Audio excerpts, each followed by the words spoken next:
Hi everybody, it's me Jill and welcome to Jill Informed. This is the recap of part 3 of the reunion of the Real Housewives of New Jersey. Wow, what a season. I have to say, every year I question why I watch the Real Housewives of New Jersey. I do. Watching the housewives in general is a guilty pleasure and not something that I'm particularly proud of, if I'm being honest.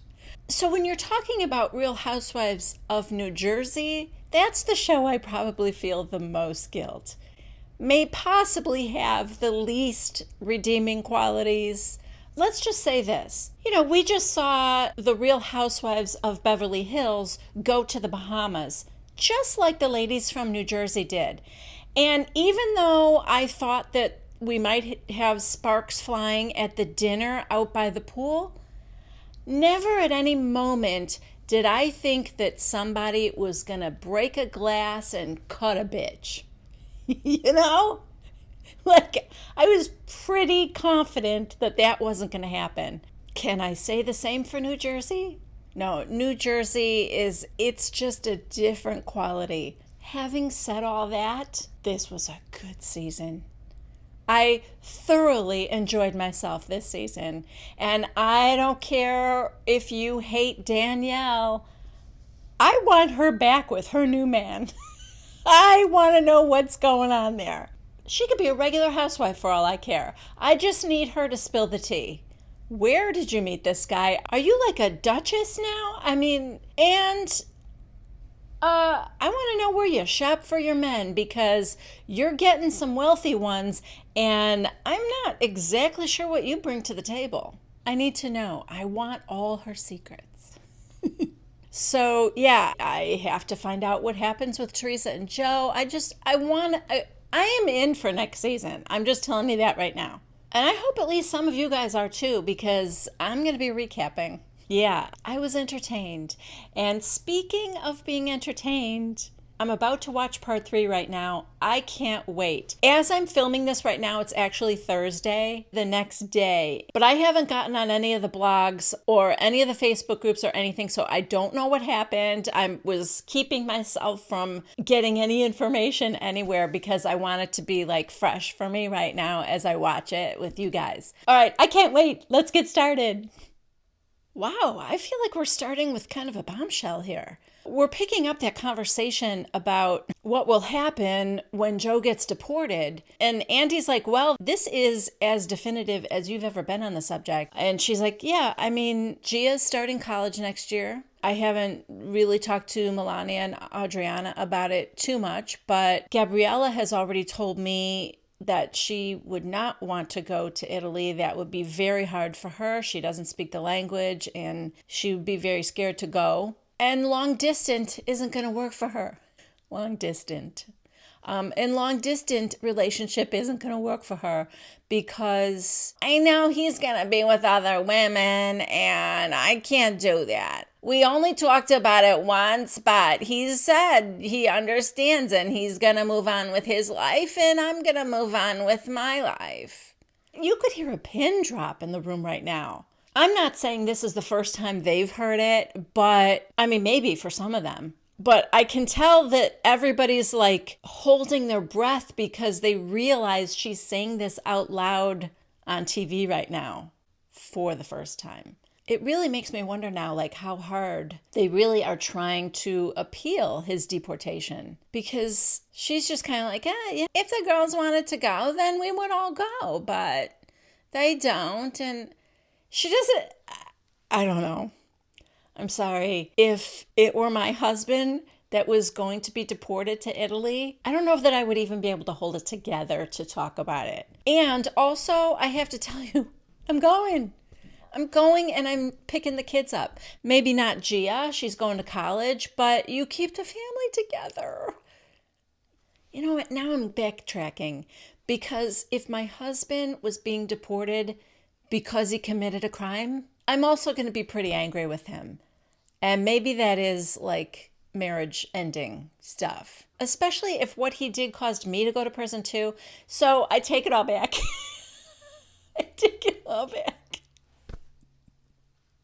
Yeah, I get it. Now I get it. I was just imagining leaving my husband, but my husband didn't commit a crime, so I get it. Okay, Andy's pissing me off a little bit. I just feel like every time he talks about it, so the love of your life is getting out of prison soon. Stop calling him the love of her life.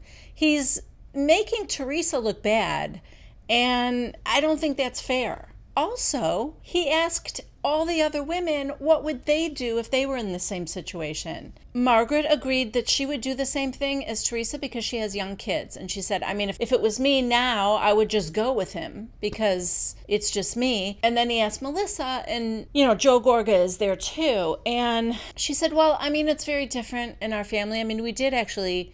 He asked Antonia. So then Joe Gorga said, yeah, I did. I asked my daughter, if this was us, what would you do?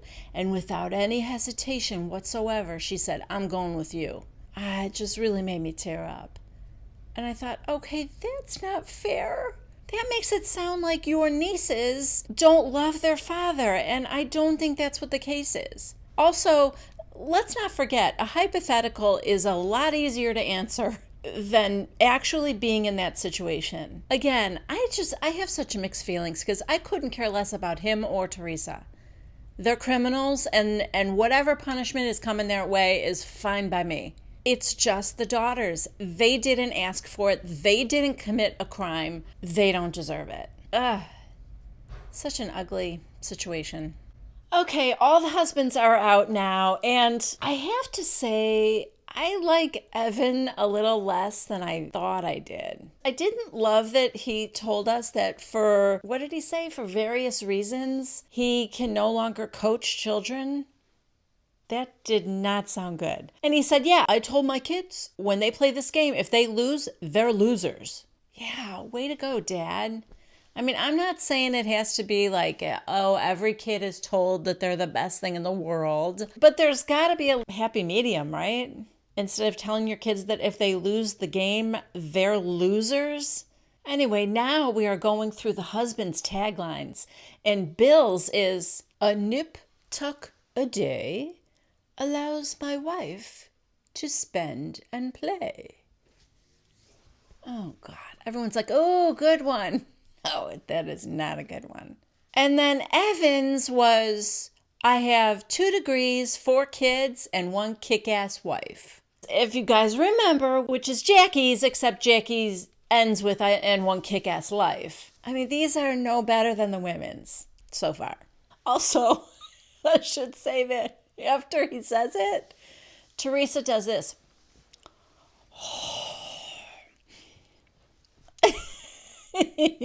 Franks, I work hard and I play hard until I spend all my money on boats and whores. I'm not laughing because it's funny. I'm laughing because, oh my God. Okay, Joe Benigno's was, if you want the job done right, ask me and I'll do your wife. Okay, I'm sorry, that hit a little too close to home, given the fact that he actually did somebody's wife. Wasn't he hired as the contractor for Margaret and Jan's house until he and Margaret got together? Oh my God. All right. Wow. Okay, well, Joe Gorga has been waiting 8 years for his, so he's got 2. He grabs this, shiny piece of fabric and he wraps it around him and he said, I don't flip tables, I have sex on them. And his second one is, I'm not a plumber, but I know how to lay pipe. Okay, you should have quit with the first one. Okay, well, Danielle Staub just walked out, and I know everybody has talked about this already and seen it, but it is still startling to see her face. I feel like it's so severe. Did she have cheek implants or something, or did she have, teeth removed? Her cheeks are sunken in, but then her cheekbones are so sharp. It's disturbing. Andy starts off by asking her how long her marriage actually lasted. And she said, 2 months. And he goes, oh, just 2 months. And you're still living with him through the divorce? You still live in the same house? Mm-hmm. And they have restraining orders against each other. How does that work? How can you live in the same house when you have a restraining order?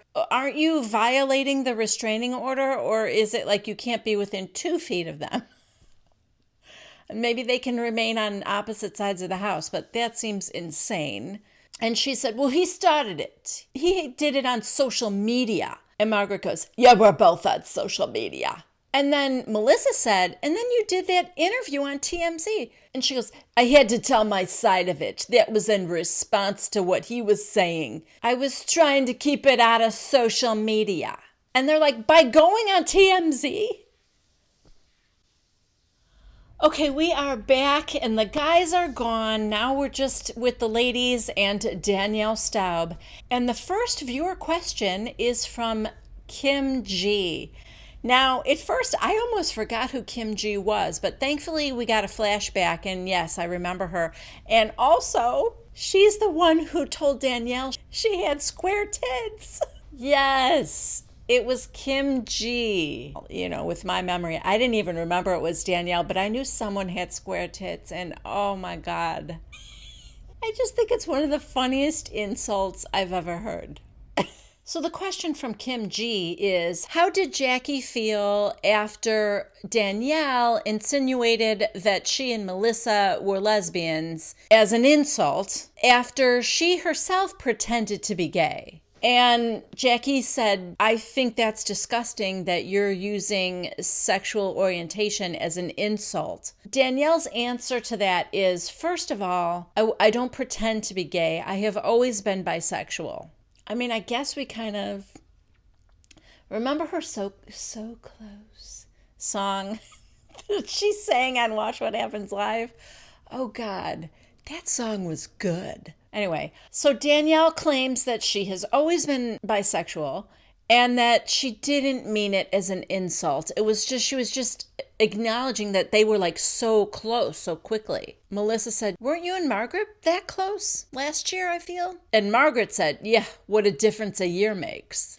Right now we're getting a little montage of the relationship between Margaret and Danielle and the evolution of the demise. I have to say, in this one picture right here, when Margaret told her she was going to the Hatchet event, when she told Danielle she was going, she's like, well, I don't understand why you have to hang around with Dolores. What do you two have in common? That you cheated and she got cheated on? Even as recently as then, the stark difference in Danielle's face. I mean, seriously, what did she do to her face? Oh, at the end of that montage, we do get what could possibly be the best line of the season as Margaret and Joe are leaving the anniversary party and she says to Danielle, your husband's in the pool. Who threw him in the pool? Me and my husband. Oh, I love it. And we cut back to Margaret after that montage and she looks very satisfied. So the viewer question is about how Dolores warned Margaret several times about Danielle and why didn't she listen? So Margaret said, well, because I trusted her. I believed in her. It wasn't until I started to see signs myself. And I thought to myself, that girl needs help. Danielle's like, thank goodness your opinion of me doesn't matter. So Andy said, Teresa, now Dolores and Margaret have said that Danielle has lied about them and can't be trusted. So who do you believe? I mean, what did we expect? It's Teresa's same old argument. Oh, she never did anything to me. When my mother was sick, she texted me every day. That was 3 months, and she texted me every day. I will never forget that. Listen, that was a friend who stood by you during, a very, very bad time, and I do understand that. But there's so much writing on the wall. I don't think these two thoughts have to be mutually exclusive. I think Teresa can have her own relationship with Danielle, but also understand why Margaret and Dolores don't. Margaret's trying to say to Teresa, what about what she said about my children? Like, you don't think that speaks to her character? And Danielle said, I don't think I was really saying anything about your children. I was more speaking to the fact that you had an affair that was wrong to do to your children. And Margaret goes, oh, please. You never slept with a married man? No. Come on, prostitutes don't ever sleep with married men. And Andy goes, are you calling her a prostitute? Margaret goes, not right now. But, I mean, weren't you? Isn't that how you met your first husband? You were a stripper? Danielle's going, that's disgusting. Okay, first of all, let's not give a bad name to prostitutes, okay? I would much rather be friends with a prostitute than Danielle Staub. At least they're honest about what they do for a living. And you know, these strippers, and sometimes they're just trying to put food on the table for their family. Okay. Margaret goes, that's not true. You didn't meet your first husband while he was still married. You were a stripper and he was still married. She's like, no. Oh, come on. You have a video on Pornhub. She goes, yeah, video on Pornhub. And she's the moral compass. Jennifer's like, is that true? Dolores is like, could check it out. And Margaret goes, it was in her book. So Andy's like, is that true? Was that in your book? Danielle, no. We could all go read the book. Not that I want to, but like either it is or it isn't. I don't know. It just seems like that would be an easy like fact check, right? Margaret, you know what? You could change your face. You could change your address. You could change your clothes, but you can't change your soul. And you could change your name, but you're still that Beverly. Danielle's response is, wow. I think Danielle's really kind of hurt by that. Because Margaret is going for the jugular. She's going in deep on Danielle's past, and it's painful. But anyway, she's like, my soul's just fine. And Margaret's like, no, it isn't. It's black. Even Andy Cohen, the look on Andy's face is like, oh boy. It is cringeworthy. Okay, we're going through this whole thing now about the glass, like Jennifer breaking the glass and threatening Melissa with it. And Melissa is like, you did not have my back, Teresa. And she's like, I went after you. Yeah, that was after the fact. When she like shoved it in my face, like you would know it. You said nothing. And Melissa's point was, if Jackie had broken a glass and done that to you, Teresa, and I didn't go after Jackie, there would be hell to pay. I'm just letting you know, you're a hypocrite. And Teresa goes, that's different because I don't have my husband to... Oh my God. What does that have to do with you not having a husband around? You know, some women are not married. He wouldn't have been there. It was a girls' trip anyway. Nobody's husband was there. She's just... Oh my God. That's going to be her excuse for everything. I don't have a husband around. I can't wait till the whole appeal thing is over so that she can just start dating and get another husband. Well, Melissa goes off on her.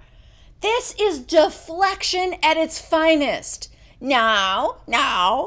Well, no, because I don't think she knows what deflection means.